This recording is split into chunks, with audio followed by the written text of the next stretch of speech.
Today, in this chapter of Cell, the basic unit of life, we are going to start with the types of cells. Depending on some of the criteria, especially the three basic criteria, the cells has been divided into the two different types. So what are the basic criteria which can be used for division of the cells? The three main features are, try to understand, I'm explaining something. The three main features on the basis of which the cell has been divided are: number one, organization of biomembrane. So what do you mean by organization of biomembrane? First point, in case of some of the cell, I will not take the name of the cell first. In case of some of the cells, कुछ cells में सिर्फ एक ही membrane होता है जो cell के cytoplasm के चारों ओर होता है, and that means there is a single membrane is present in some of the cell, क्योंकि इस सेल में कोई सेलुलर ऑर्गेनेली नहीं प्रेजेंट है. सेल के अंदर mitochondria, Golgi body, endoplasmic reticulum कुछ भी नहीं है. लेकिन कुछ सेल्स में not only the membrane around the cytoplasm के चारों ओर सिर्फ मेम्ब्रेन ही नहीं, इसके अंदर सारे ऑर्गेनेली का चारों ओर भी कुछ मेम्ब्रेन्स है. That means not only a single membrane is present around the cytoplasm of the cell, rather in the cytoplasm there the small organelles are present. I have already told you what is meant by organelle. These are membrane bound living structure. That means mitochondria, Golgi body. So क्या हुआ? There are the two types of the membranes in some of the cell. One is the cell membrane or plasma membrane, which is present around the cytoplasm of a cell, and another is organellar membrane, which is present around the organelle. मतलब यहाँ पे दो तरह की membrane है, एक cell के चारों ओर, दूसरा सेल के अंदर ऑर्गेनेली के चारों ओर. These double membranes are present in some of the cell. मतलब कुछ कुछ सेल में इस दो तरह की membrane है, और कुछ सेल्स में सिर्फ the membrane is present around the cytoplasm, but there is no organelle, there is no organellar membrane. ठीक है? So depending on this organization of my membrane, so you can see there are the two types of cell. Some are having with the double membrane concept, and some are having with a single membrane concept. Number two, variety of cytoplasmic organelle. कुछ cell है जिनके cytoplasm में तरह तरह की organelle है. Organelle मैंने समझाया है, this are the membrane bound living structure. और कुछ सेल है जिसमें कोई ऑर्गेनेली नहीं है बल्कि इंक्लूशन है, which are non membrane bound non living structure. ठीक है? So depending on the organisation of biomembrane, depending on the variety of cytoplasmic organelle, there are the two different type of cell, and thirdly, complexity of nuclear material. In case of some of the cell, there is a single chromosome is present. इन्हें chromosome कहने के बजाय हम इसको naked DNA भी कह सकते हैं. एक ही है, वो भी circular, and is not associated with any histone protein. लेकिन हायर ऑर्गेनिज्म मतलब यूकैरियोटिक सेल में हिस्टोन प्रोटीन के चारों ओर ऐसे डीएनए रैप करके it forms a structure called as chromosome, which is very complex. So क्या देखा तुमने?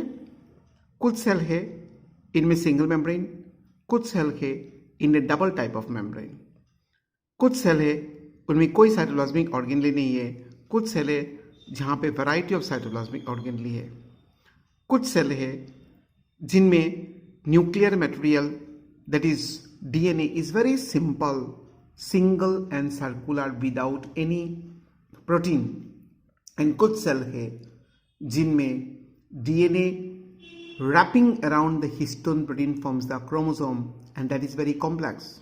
So इन तीन क्राइटेरिया के ऊपर डिपेंड करके हमने देखा cells are not all of similar nature, rather they are the two different type of the cell.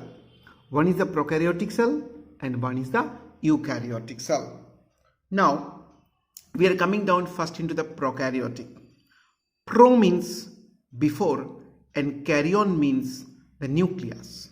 So the cell which is without any nucleus, the cell which is very simple, the cell which do not contain any cytoplasmic organelle, the cell which is found in the lower groups of organism, these are called as a prokaryotic cell. These are the most primitive type of the cell. Now, how you will be able to identify which one is a prokaryotic and which one is an eukaryotic cell? तुम्हें 2 cell दिया गया है, तुम कैसे समझोगे कि कौन सा प्रोकैरियोटिक कौन सा यूकैरियोटिक? नंबर 1, प्रोकैरियोटिक सेल में कोई न्यूक्लियस नहीं होता. Number 2, DNA is double stranded. देखो, प्रोकैरियोटिक हो चाहे यूकैरियोटिक हो, हर एक ऑर्गेनिजम्स या हर एक सेल में डीएनए डबल स्ट्रैंडेड होता है. मतलब 2 थ्रेड लाइक स्ट्रक्चर एक दूसरे को ऐसे जकड़ के फॉर्म से helix like structure which is called to be as that of the double stranded DNA. Prokaryotic eukaryotic दोनों में ही डबल स्ट्रैंडेड डीएनए है, but in eukaryotic DNA is linear straight line like ऐसे. लेकिन प्रोकैरियोट में DNA is circular, that means the 2 ends used to get jointed with each other. Okay? Number 3, देखो eukaryotic जैसे कि प्लांट सेल में भी cell wall है, लेकिन this is made out of the cellulose. Prokaryotic cell में भी सेल वॉल होते हैं, but it contain peptidoglycan. It is a complex carbohydrate. जैसे कि बैक्टीरिया का सेल वॉल हुआ तो peptidoglycan, blue green algae cyanobacteria की सेल वॉल हुआ तो it is made out of the mucopeptide. So क्या सीखा तुमने? तुम कैसे प्रोकैरियोटिक सेल को पहचानोगे? Prokaryotic cells do not contain any nucleus, but eukaryotic cell contains the nucleus. In prokaryotic cell, DNA is double-stranded but is circular in nature. The cell wall of the prokaryotic organism do not contain cellulose like plant eukaryotic cell or the chitin-like fungi. Fungi is also an eukaryotic but contain chitin in their cell wall, CHITIN. लेकिन prokaryotic जैसे कि bacteria के cell wall में peptidoglycan है, blue green algae के cell wall में mucopeptide है. Number 4, prokaryotic cell उनका सेल डिवीजन होता है बाइनरी डिवीजन, जहां पे 1 mother cell used to get divided into the 2 daughter cell, that is called as binary division. लेकिन आम तरह के commonly occurring cell division in the eukaryotes like mitosis and meiosis, these are not there. Mitosis and meiosis are absent in case of the prokaryotic cell. Number 5, mitochondria, Golgi body, endoplasmic reticulum, ये सारे organelle है. And तुम जानते हो prokaryotic cell में कोई organelle नहीं होता. Number 6, cytoplasm. सेल के अंदर जो जेली तरह की सब्सटेंस होता है इसको साइटोप्लाज्म कहा जाता है. यूकैरियोटिक का सेल में साइटोप्लाज्म जो है वो ऐसे वेव लाइक मूवमेंट करता है जिसको कहा जाता है cyclosis, streaming movement in the cytoplasm. लेकिन प्रोकैरियोटिक सेल का साइटोप्लाज्म में कोई मूवमेंट नहीं होता. प्रोकैरियोटिक में राइबोसोम है. राइबोसोम इज एन इंक्लूशन, मतलब non membrane bound non living structure. Prokaryotic cell का राइबोसोम्स छोटा है यूकैरियोटिक से, क्योंकि यूकैरियोटिक का राइबोसोम है 80S. ये जो मैं 70S या 80S कह रहा हूं तुम अभी नहीं समझोगे, मैं तुम्हें समझाऊंगा इस चैप्टर में when we will come into the ribosome. But just for the time being ये मान लो ribosome is an inclusion. Prokaryotic cells are having with only inclusion, no organelle, but eukaryotic cells are having with the organelle plus inclusion. So ribosome is found in the eukaryotic cell also, but वो bigger है, larger है, 80S. अब तुम कुछ भी ना सोचो ये 70S क्या होता है, 80S क्या होता है, कुछ भी ना सोचो. सिर्फ ribosomes are smaller 70S, eukaryotic cell में ribosomes are larger, that is called as a 80S. Now, next point. It is the structure of a prokaryotic cell which is very simple. It is very simple. Circular. दो यहाँ पे coil देख रहे हो, circular DNA, ribosome है छोटा 70S type, काफी सारे राइबोसोम्स, साइटोप्लाज्म है. ये जो देख रहे हो ना थ्रेड लाइक, छोटा हुआ तो there are the different names are there. Okay, so बड़ा हुआ तो if it is like this, that is called as the flagella. Singular is flagellum, plural is flagella, and these are called as the cilia. Cilia, minute hair-like structure, cell membrane, cell wall, और किसी किसी में cell wall के बाहर और एक coating होता है जेली का तरह, इसको कैप्सूल कहा जाता है. So these are basically, prokaryotic cells are basically asexual in nature. मतलब they never go for the sexual reproduction. So these are some of the common feature, and किसी सेल में ऐसा feature रहा तो they can be called to be as the prokaryotic cell. Now we are coming to the eukaryotic cell. Just ulta. Eu means true, Greek word. Eu means true. Karyon means nucleus. Eukaryotic cell prokaryotic cell से बहुत evolved है, बहुत advanced है, and even they contain a definite nucleus. And this nucleus is enclosed. Nucleus भी एक organelle है, और जो मेम्ब्रेन से न्यूक्लियस कवर रहता है इसको कहा जाता है न्यूक्लियर मेम्ब्रेन या तो न्यूक्लियर एनवेलप. तो क्या सीखा? Eukaryotic cells are more advanced than the prokaryotic cells and contain the definite nucleus which is enclosed within a nuclear envelope.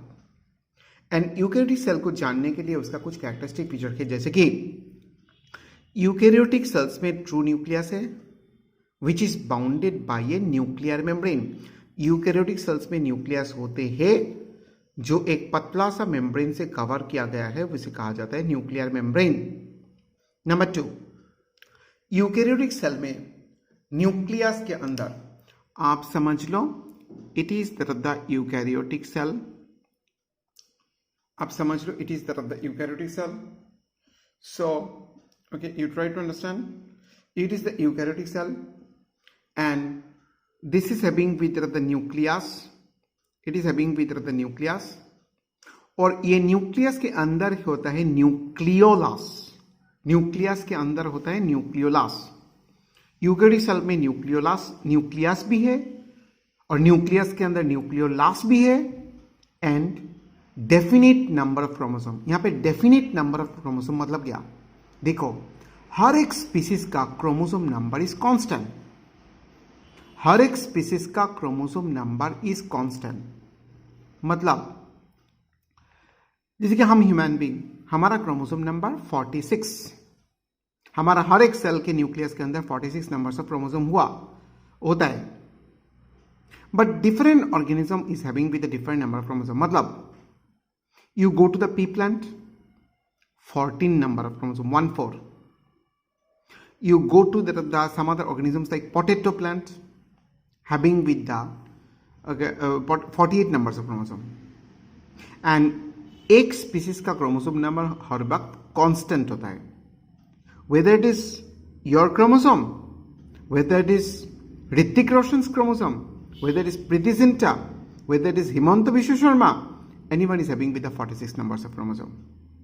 लेकिन एक्स्ट्रा मैं कह रहा हूं, ये मैं और एक चैप्टर में भी पढ़ाऊंगा. 46 numbers of chromosome is present in the human being. It does not necessarily mean दुनिया में और किसी ऑर्गेनिजम्स के पास 46 नहीं हो सकता है. हाँ, हो सकता है. 46 नंबर क्रोमोसोम ह्यूमन होने के लिए 46 चाहिए, लेकिन 46 होने से ही ह्यूमन होगा ऐसा भी नहीं है. मतलब more than one organism. Potato is having with the 48 numbers of chromosome. Gorilla is also having with the 48 numbers of chromosome. But potato is a potato, gorilla is a gorilla. Rabindranath, I respect him very much. Rabindranath দাঁড়িয়ে আছে, ছাগলেরও দাঁড়িয়ে আছে, but Rabindranath is not a ছাগল, ছাগল is not a Rabindranath. Exception confirms the rule. क्योंकि उस पर gene is also important. Is it clear? So the nucleus के अंदर, यूकैरियोटिक सेल के न्यूक्लियस के अंदर न्यूक्लियोलस होगा, और न्यूक्लियस के अंदर उस स्पीसीज के डेफिनिट नंबर ऑफ क्रोमोसोम होगा. Number 3, cell organelles like mitochondria, Golgi body. Okay, हाँ, गोल्गी कॉम्प्लेक्स भी कह सकते हो. ये बाद में आएगा जब मैं गोल्गी बॉडी पढ़ाऊंगा, नाम कैसे बदलते हैं. Golgi complex, endoplasmic reticulum, plastid, centrosome, they will all remain present suspended into the cytoplasm. यहाँ पे राइबोसोम लार्जर है, दैट इज 80s टाइप. यहाँ पे राइबोसोम लार्जर है, that is called to be as the 80s type. Prokaryote में 70s. Most of the eukaryotic organism is reproduced by means of the sexual reproduction, and इनका cytoplasm में एक streaming movement होता है जिसको कहा जाता है cyclosis. Now this eukaryotic cell divides. इनका सेल जब डिवीजन होता है, they do not follow binary fission. Okay, some में follow but not all. Okay, because their main method of division is mitosis और मियोसिस. माइटोसिस और meiosis, इसके बारे में चैप्टर नंबर 10 में पढ़ोगे. And generally eukaryotic cell prokaryotic cell से larger होता है. Generally eukaryotic cell prokaryotic cell से